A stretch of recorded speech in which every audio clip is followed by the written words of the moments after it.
एक लड़का गुजरात से अपने घर पंजाब जा रहा था। वह लड़का बहुत खुश था क्योंकि वह 1 साल के बाद अपने घर जा रहा था और अपने घर वालों के लिए रुपए कमाकर और बहुत सारे गिफ्ट लेकर भी जा रहा था। वैसे तो ट्रेन में सभी लोग बहुत खुश नजर आ रहे थे।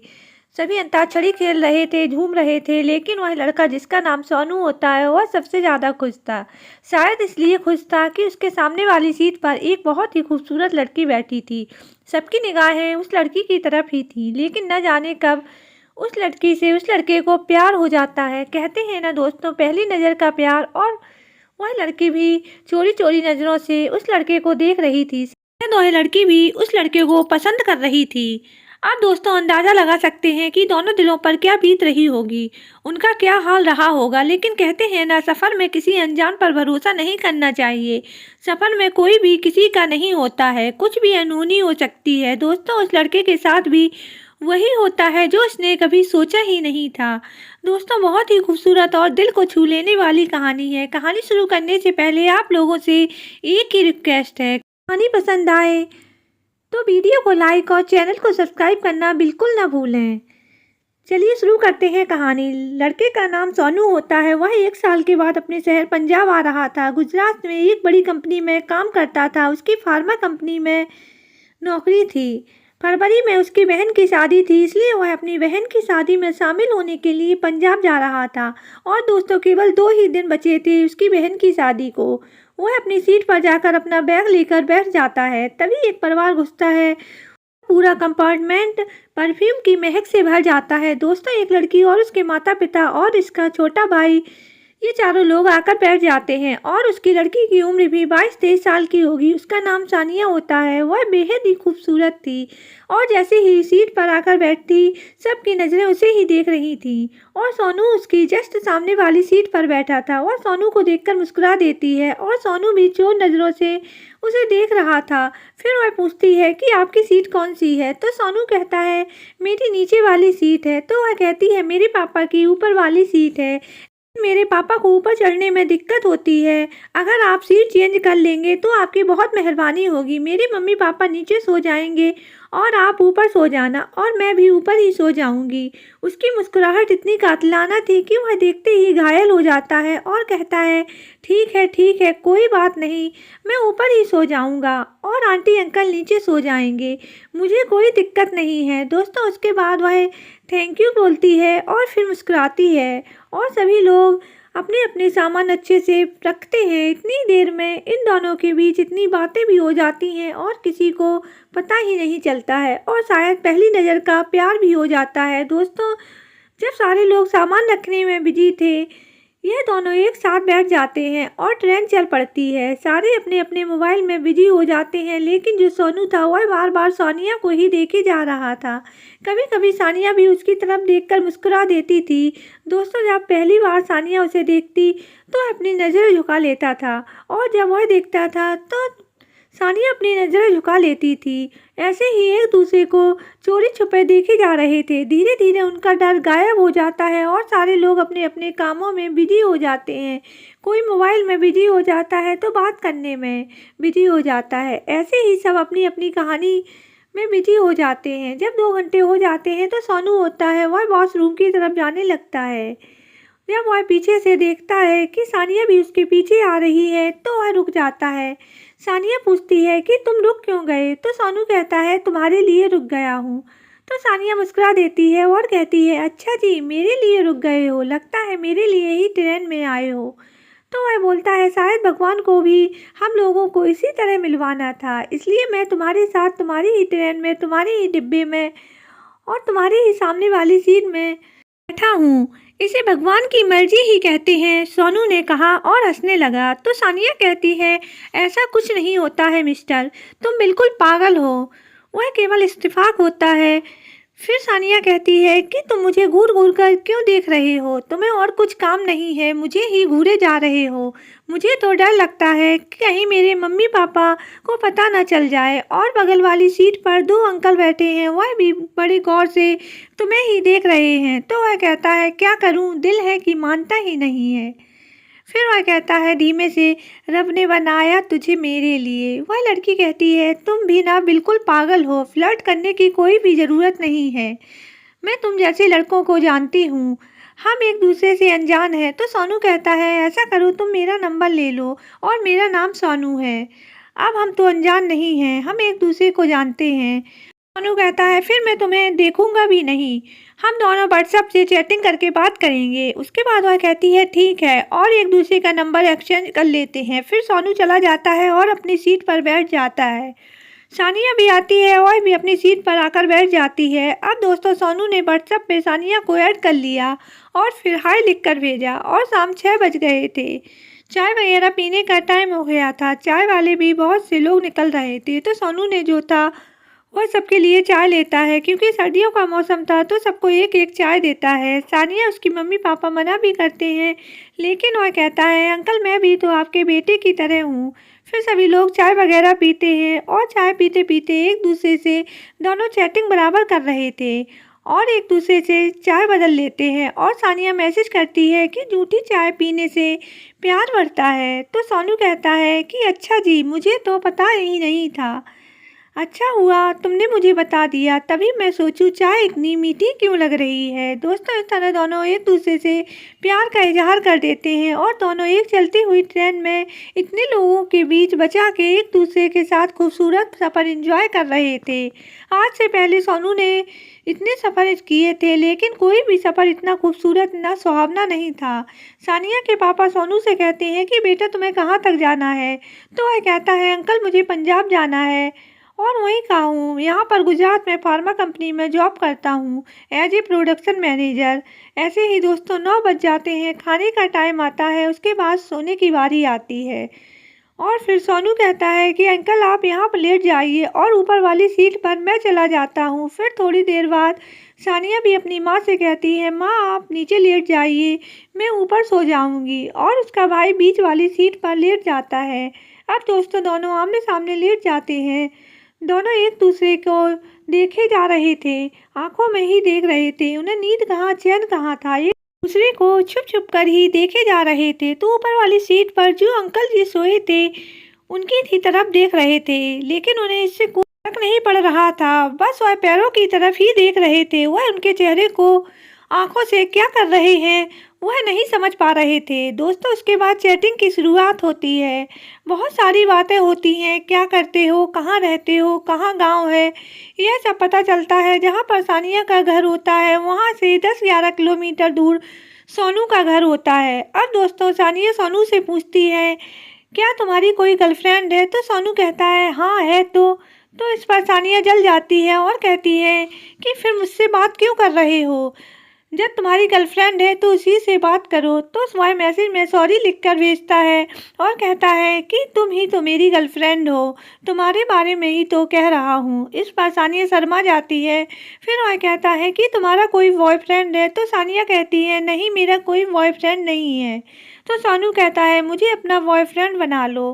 तो सानिया कहती है क्या करोगे मेरा बॉयफ्रेंड बनके। सोनू कहता है कि भले ही कुछ न करूं, लेकिन ज़िंदगी भर तुम्हें याद रहूँगा कि तुम्हें कोई लड़का मिला था जो एक दिन का तुम्हारा बॉयफ्रेंड बना था। कहता है एक दिन का ना सही, एक सफ़र का ही बॉयफ्रेंड बना था।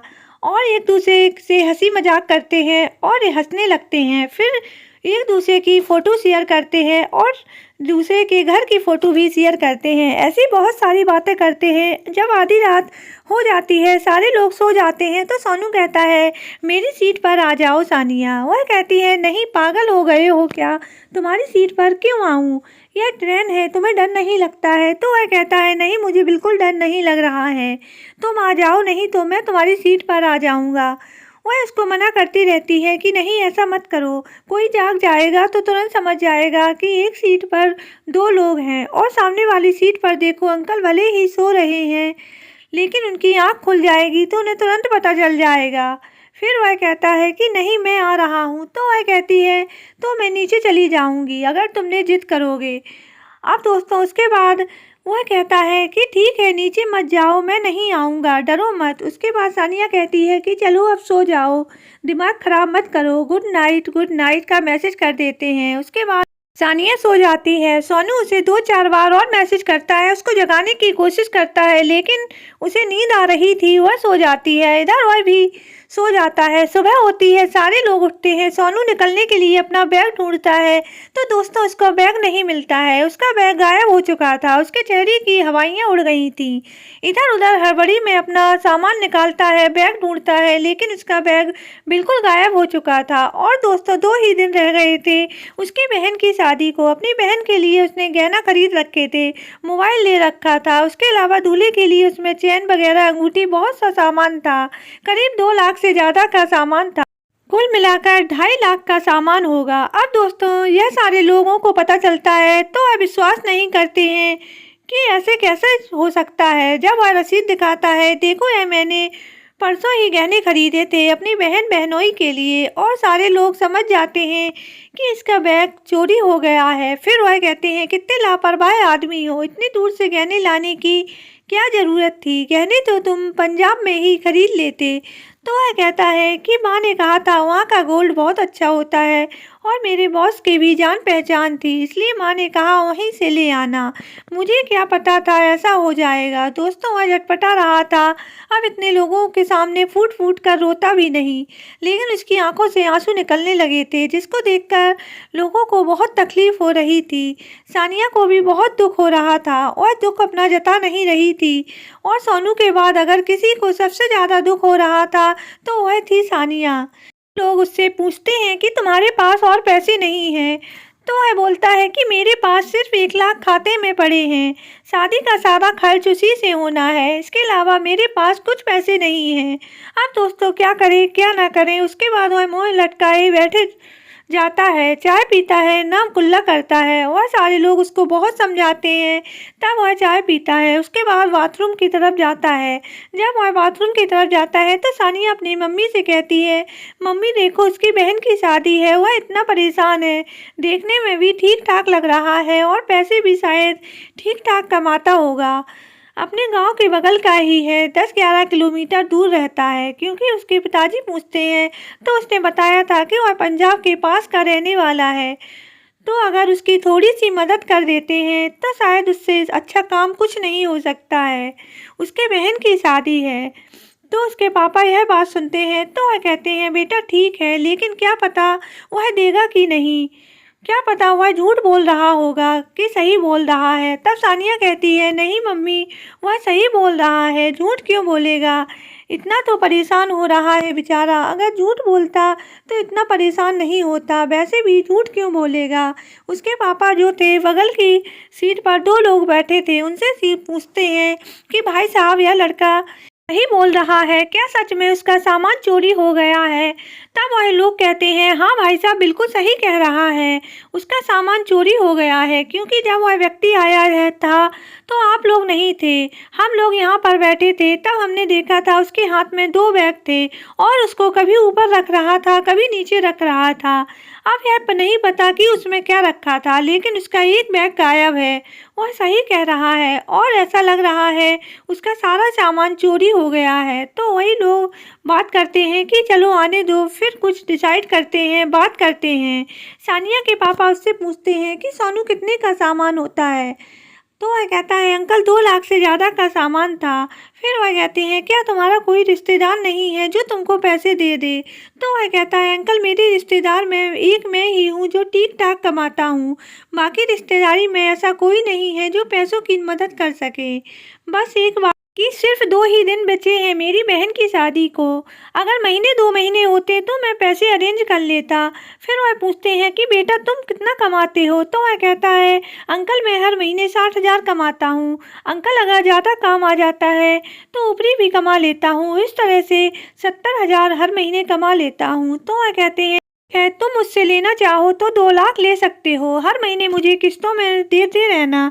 यह बात सुनता है तो इसकी आंखों में आंसू आ जाते हैं। वह कहता है अंकल मैं आपको 3 महीने में ही रुपए दे दूंगा, आपकी बड़ी मेहरबानी होगी, कम से कम आप इतना भरोसा तो कर रहे हैं मुझ पर। दोस्तों उसके बाद उसे 2 लाख ट्रांसफ़र कर देते हैं। उसके बाद उसको पंजाब में जान पहचान की दुकान होती है, वहाँ से अच्छे भाव में उसको सामान दिला देते हैं और कुछ देर हँसता खेलता सफ़र एक गम में बदल जाता है। एक बार फिर उसमें खुशियाँ लौट आती हैं और सोनू सानिया की ओर देखता है और उसके घर वालों को भी बार-बार कहता है कि आप लोग अगर प्लीज़ आएँगे मेरी बहन की शादी में तो मुझे और मेरे घर वालों को बहुत अच्छा लगेगा। आप लोगों ने मेरी इतनी मदद की है। तो वह कहते हैं बेटा देखा जाएगा। उसके बाद वह सामान लेकर अपने घर पहुंच जाता है और सारे लोग अपने-अपने घर चले जाते हैं और सोनू क्या होता है अपने घर जाकर ट्रेन वाली बात बताता है तो दोस्तों हंगामा मच जाता है। पूरे परिवार वाले रोने लगते हैं, लेकिन वह यह भी बताता है कि ऐसे एक आदमी ने उनको रुपए दिए हैं और ब्याज भी नहीं देना पड़ रहा है। 2-3 महीने में मैं सारे रुपए लौटा दूंगा और शादी की तैयारियों में लग जाता है। सानिया का बार-बार मैसेज करता है, कॉल भी करता है कि प्लीज़ आना है, आना है। तो वह कहती है ठीक है मैं 100% आऊँगी, तुम भरोसा रखो मैं मम्मी को मना लूँगी। दोस्तों शादी वाले दिन सानिया और उसके मम्मी पापा, उसका भाई होता है, वह सारे लोग शादी में आते हैं। वह लोग बहुत ही मान सम्मान करते हैं उन लोगों का और इज़्ज़त करते हैं। शादी शुरू होती है, उसके मम्मी पापा, उसका भाई रात में शादी देखकर सो जाते हैं, लेकिन सानिया पूरी रात जागती रहती है और सोनू और सानिया अपनी बहन की पूरी शादी देखते हैं और खूब एंजॉय करते हैं। सोनू की खुशियां सानिया के आने से दुगनी हो गई थी। इस तरह से पूरी शादी होती है, विदाई भी होती है। उसके बाद सारे लोग अपने अपने घर चले जाते हैं। उसके बाद सोनू भी 1 सप्ताह बाद अपनी जॉब पर चला जाता है और 3 महीने में ही सानिया के पापा का सारा पैसा लौटा देता है। इससे सानिया के पापा बहुत इम्प्रेस होते हैं और जान जाते हैं कि वाकई में सोनू बहुत अच्छा कमाता है और एक अच्छा और खुददार लड़का है। दोस्तों सानिया के पापा जहाँ पर फर्नीचर की दुकान होती है वह भी बहुत बड़ी दुकान होती है। अच्छा खासा उनका बिजनेस चल रहा था। सानिया भी अच्छी खासी पढ़ी लिखी ग्रेजुएशन करने के बाद जॉब कर रही थी। दोस्तों कई बार सोनू सानिया से मिलने के लिए आता था और कॉल पर भी दोनों की बातें होती रहती थी। सानिया की मम्मी पापा को भी सोनू बहुत अच्छा लगने लगा था। वह भी जान गए थे कि यह दोनों एक दूसरे को चाहते हैं और एक दूसरे को पसंद करते हैं। दोस्तों एक दिन सानिया ने अपनी माँ से कहा कि मम्मी मेरी शादी सोनू से करवा दो, मैं उससे बहुत प्यार करती हूँ और वह भी मुझे बहुत प्यार करता है। उसके बाद सानिया के पिता सोनू के घर वालों के सामने उन दोनों की शादी का प्रस्ताव रखते हैं। दोस्तों ट्रेन की यह मुलाकात फरवरी 2022 में शुरू हुई थी और फरवरी 2023 में ही दोनों शादी के साथ बंधन में बंध जाते हैं और हमेशा के लिए एक हो जाते हैं। दोस्तों आपको सोनू और सानिया की यह कहानी कैसी लगी? अगर अच्छी लगी हो तो एक प्यारा सा कमेंट ज़रूर करें और चैनल को सब्सक्राइब करना बिल्कुल ना भूलें। मिलते हैं किसी नई वीडियो में, तब तक के लिए श्री शिवाय नमस्तुभ्यम।